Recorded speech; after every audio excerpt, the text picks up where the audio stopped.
मित्रांनो, आता रात्रीच्या 11:15 झालेले आहेत आणि आज 27 तारीख आहे. आपण आता नवले ब्रिजकडे खाली चाललो आहे. म्हणजे आपण वरून घाटातून खाली आलो. आता ह्या ठिकाणी आहे ना, जो अपघात झाला आत्ता मध्ये, तर ह्या ठिकाणी आता हे सगळं बॅरिकेड लावून हे जो नऱ्याकडे आपण रस्ता जातो तो पूर्ण बंद करण्यात आलेला आहे. आणि तिथचं स्पीड ठेवलं आहे, तिथचं स्पीड एकदम तिथचं स्पीड ठेवलेलं आहे. तुम्ही बघू शकता किती स्लो अशा गाड्या चाललेल्या आहेत. हे बघा, समोरचा ट्रकवाला पण टेम्पो ट्रकवाला चालला आहे, तोही तिथच्या स्पीड एकदम कमी स्पीडमध्ये.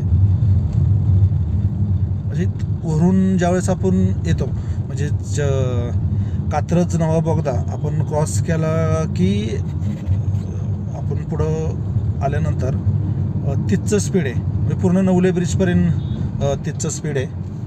आणि तिथच्या स्पीडच्या वर जर गेलं तर 5,000 रुपये दंड लावलेला आहे. तर विचार करा, 5,000 रुपये दंड भरायचा का तिथच्या स्पीडने यायचं. हे पाहू शकता, मागं माझ्या ट्रकवाला आहे. आता मला हॉर्न देतो आहे भरपूर. एक विचार तुम्ही एक करा. आता बघा, हा ट्रकवाला टँकरवाला आहे बघा, किती जोरात गेलेला आहे साईडून. म्हणजे ज्यावेळेस 60चं स्पीड होतं त्यावेळेस एवढे अपघात झाले, आणि आता एकदम 30चं स्पीड गेलं तर मग किती अपघात होतील ते तुम्ही एक विचार करा फक्त. म्हणजे माझं एक वैयक्तिक एक मत आहे की बाबा, आता लोकल इथले लोक जर असतील तर ते नियम पाळतील, त्याचं स्पीड हे करतील.